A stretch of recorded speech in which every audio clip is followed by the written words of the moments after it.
Jemaat yang dikasihi dan diberkati oleh Tuhan, ada sebuah cerita tentang 3 lilin. 3 lilin ini dinyalakan dalam suatu ruangan yang gelap.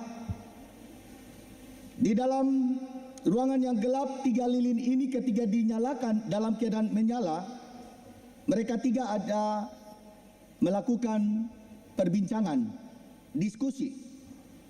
Lilin pertama ini dia katakan kepada lilin kedua dan ketiga. Dia bilang, kalau saya ini yaitu iman. Dia katakan, saya ini iman. Tapi saya rasa saya ini tidak ada gunanya. Terus lilin kedua dan tiga bilang, kenapa kau bilang begitu? Kau tidak ada gunanya.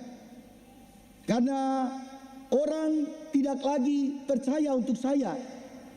Orang tidak lagi mengenal saya, sehingga saya tidak ada gunanya. Itu kata lilin pertama yang menyatakan dirinya adalah iman, sehingga dia padamkan lilinnya. Alasannya karena orang tidak lagi mengenal dia dan percaya dia. Lilin kedua, dia katakan kepada lilin 1 dan 3, saya ini juga disebut sebagai lilin yang bernama kasih. Tapi kenyataannya banyak orang yang membenci, saling membenci. Banyak orang yang tidak bisa mengampuni. Banyak orang lebih mementingkan diri sendiri. Sulit untuk orang mengorbankan diri. Sehingga lilin yang bernama kasih ini dia bilang, lebih baik saya juga padam, karena saya tidak ada manfaatnya. Dan akhirnya dia padamkan lilin dia sendiri. Kedua lilin ini sudah padam. Lilin pertama yang menyebut dirinya iman, lilin kedua yang menamakan kasih, mereka anggap tidak ada gunanya. Dan tinggal lilin yang terakhir, lilin ketiga. Lilin ketiga, dia bilang, dia tidak menyebutkan siapa dirinya, tapi dia katakan, jangan takut. Jangan takut. Aku ini lilin harapan. Harapan yang akan selalu menyala dalam keadaan apapun. Dia berbeda dengan lilin pertama dan kedua. Dia bilang dia selalu menyala dalam situasi kondisi apapun. Jemaat yang dikasihi, dari cerita pendek ini sebenarnya ada hal yang mau disampaikan kepada saudara dan saya, yaitu setiap kita manusia harus selalu memiliki harapan. Jangan sampai kita hilang harapan dalam hidup ini. Karena dengan harapan, saudara dan saya dapat melakukan segala sesuatu. Dengan harapan, kita pasti akan memiliki iman, kita pasti ada mempunyai kasih. Itu yang mau pesan untuk saudara dan saya tentang cerita 3 lilin ini. Jemaat yang dikasihi dalam Tuhan kita Yesus Kristus, pembacaan kita hari ini dalam 1 Petrus pasal 1 ayat 3 sampai dengan 12, di mana Petrus mengawali dengan pujian kepada Allah Bapa dan Yesus Kristus. Pasti kita bertanya, alasan apa sampai Petrus melakukan pujian kepada Tuhannya? Ya, alasan yang menjadi utama ketika Petrus menyampaikan pujian kepada Allah Bapa dan Yesus Kristus itu karena rahmatnya, karena kasih karunia, karena anugerah yang Tuhan berikan bagi Petrus dan semua para pengikutnya, sehingga mereka boleh dilahirkan kembali oleh kebangkitan Yesus Kristus. Ada suatu pengharapan yang terjadi ketika peristiwa kebangkitan, yang tadinya ketika Yesus menderita dan mati, mereka seakan-akan tidak punya lagi iman. Mereka tidak lagi ada kepercayaan. Yang tadinya mereka percaya bahwa Yesus ini adalah juru selamat, Yesus yang akan menyelamatkan mereka dari segala penindasan, dari segala hal, tapi kenyataannya dia mati. Dan itu mulai pudar iman mereka.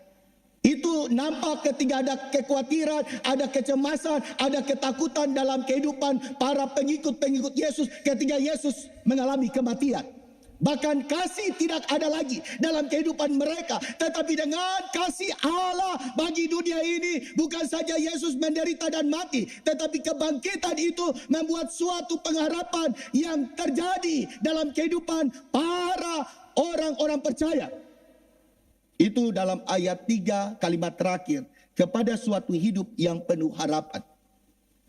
Dengan kasih karunia anugerah ada suatu kelahiran baru. Dan disitulah ada pengharapan yang terjadi. Pengharapan itulah yang membuat mereka bisa bertahan, bisa melangkah, bisa melakukan segala sesuatu. Tanpa ada peristiwa kebangkitan, pasti pengharapan juga tidak ada. Tetapi dengan kebangkitan Yesus lewat penampakan, ada pengharapan yang mereka miliki. Sehingga ada iman yang muncul.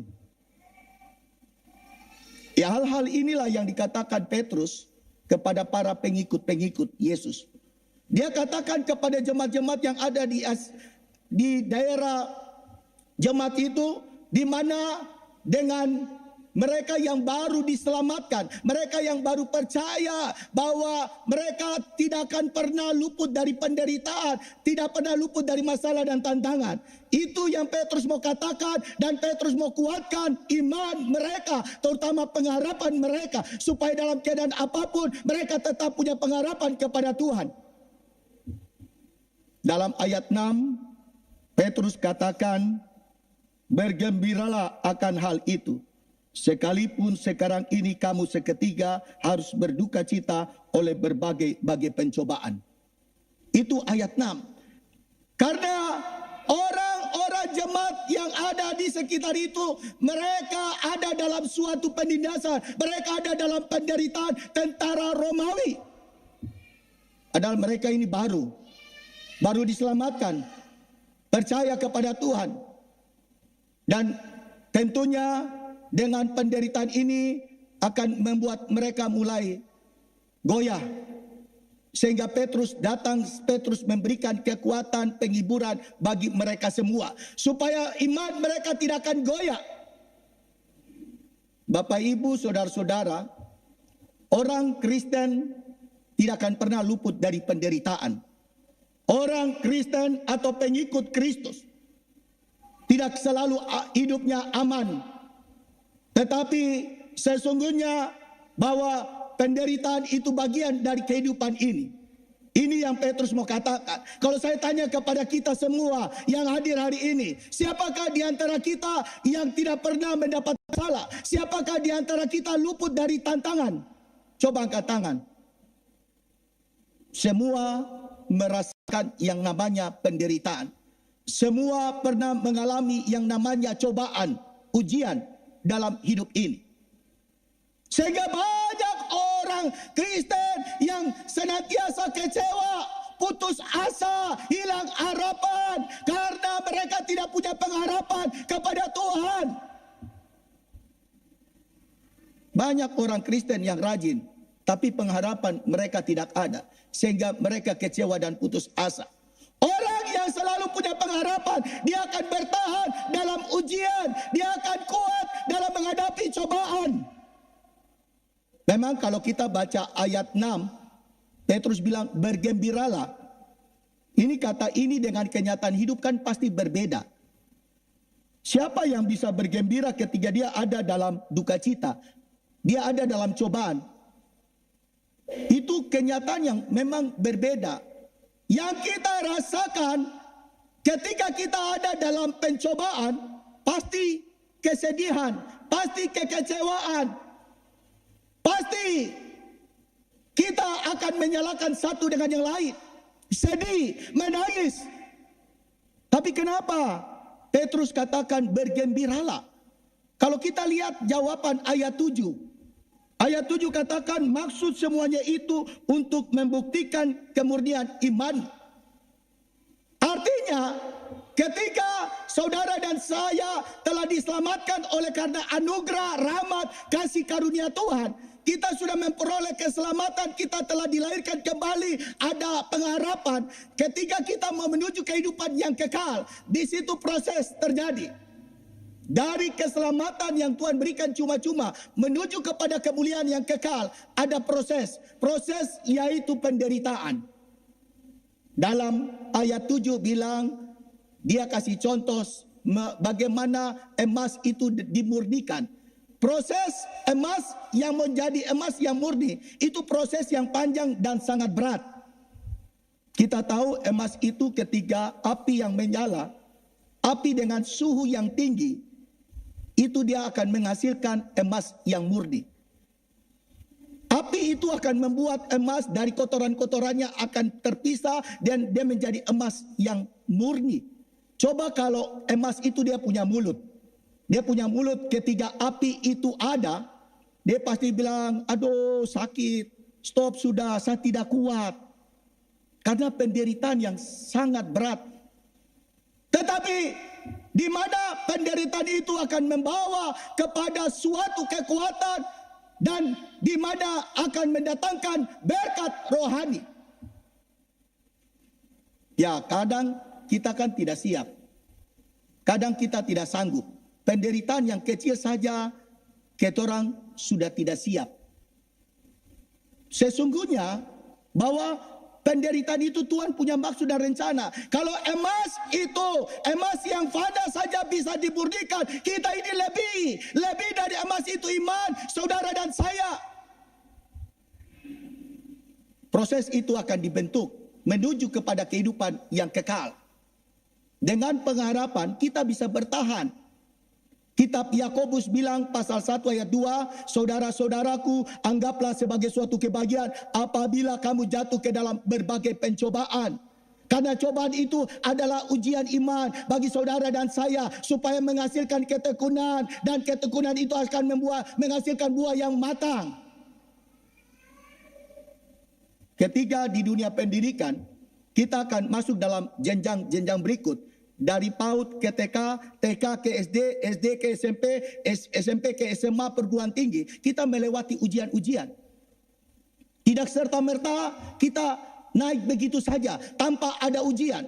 Ujian itu membuat kita semakin siap, semakin kuat untuk melewati jenjang-jenjang berikut. Kalau di HP, kalau kita main game, orang bilang ada level 1, level 2, level 3. Level 1 itu mudah. Kita lewati level 2, 3 itu semakin tingkat kesulitannya tinggi dalam permainan game di HP. Begitu pula iman saudara dan saya.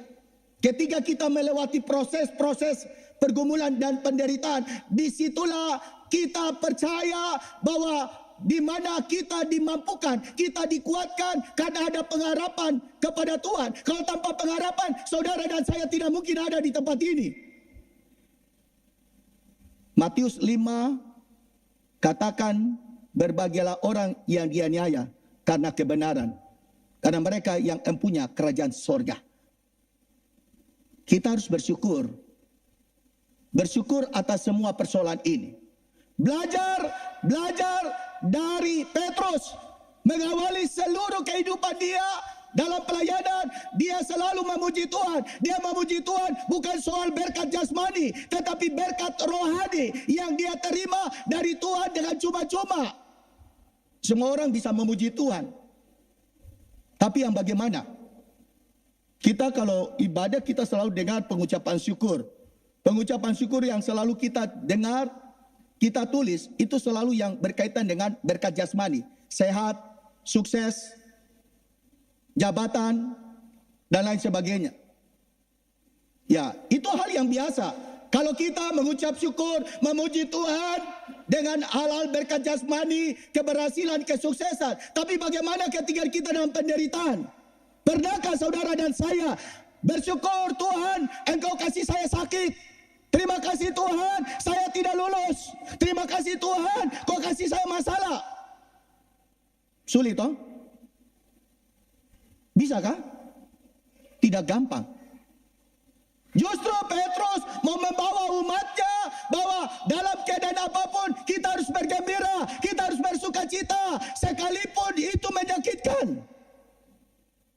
Jikalau ada di antara kita yang punya beban, yang punya pergumulan, yang punya penderitaan, mari sebagai orang yang punya pengharapan, tetap kita memuji Tuhan. Kita katakan Tuhan itu baik. Tuhan baik. Tuhan baik itu dalam segala hal. Bukan karena kita aman, sehat, sukses. Ketika kita juga dalam keadaan sakit. Ketika kita dalam kegagalan. Ketika kita dalam penderitaan apapun. Tetap kita katakan Tuhan itu baik. Karena firman katakan Allah turut bekerja dalam segala sesuatu untuk mendatangkan kebaikan. Itu prinsip hidup. Prinsip hidup orang Kristen. Banyak kali kita mau mahkota kehidupan, tapi kita tidak mau salib. Itu kadang terjadi. Kita mau yang mahkotanya, keselamatannya, tapi kita tidak mau salib, penderitaan. Padahal penderitaan, salib itu akan menuju kepada kehidupan yang kekal. Tanpa salib, kita tidak akan sampai kepada kehidupan yang kekal. Tanpa mahkota, tanpa penderitaan, kita tidak akan mendapati mahkota. Itu prinsip hidup orang Kristen yang harus kita pahami dan mengerti. Jadi jangan mengeluh lagi. Jangan salahkan siapapun ketika ada penderitaan. Kita harus siap menjalani semua itu. Dengan pengharapan kita akan mampu melewati semua itu. Suka duka dipakainya untuk kebaikanku. Suka duka dipakainya untuk kebaikanku. Itu nyanyian dalam Kidung Jemaat tentang di jalan kuku dering. Ya, suka duka itu Tuhan pakai untuk memurnikan iman saudara dan saya. Iman itu ada dalam proses. Iman bertumbuh bukan hanya dari pendengaran, tapi iman juga bertumbuh dari penganiayaan. Iman bertumbuh dari penderitaan. Hari ini saudara bisa duduk beribadah. Kalau saya tanya apakah percaya, dengan gampang dan mudah saudara bilang percaya. Tapi akan terbukti dalam kehidupan kenyataan hidup tiap-tiap hari. Seperti apa yang dikatakan Petrus dalam ayat-ayat terakhir. Bahwa sekalipun kamu tidak melihat, tapi kamu tetap percaya. Banyak kali kan kita mau yang nyata, yang mau kelihatan, yang bayang-bayang, yang abstrak kita kelihatan, kadang kita abaikan. Contoh, ketika ada dua pilihan, kita mau pergi ibadahkah, mau pergi ada undangan pesta. Banyak kali kita sadar atau tidak sadar kita lebih memilih undangan dari tuan pesta itu. Nanti pendeta tanya, kenapa teribadah? Aduh pendeta mohon maaf, ini yang punya pesta, ini dia datang langsung nih. Dia datang ketemu saya, dia bawa undangan jadi, aduh saya malu sekali. Saya harus pergi. Jadi manusia mau nyata toh? Dia datang nih bawa undangan. Mau yang kelihatan. Sementara Tuhan tidak kelihatan. Tuhan lewat majelis, lewat jadwal ibadah, lewat lonceng. Tapi orang abaikan. Orang mau yang nyata. Tapi Petrus mau katakan kepada kita, berbahagialah mereka yang tidak melihat. Itu kata-kata Yesus juga kepada Thomas.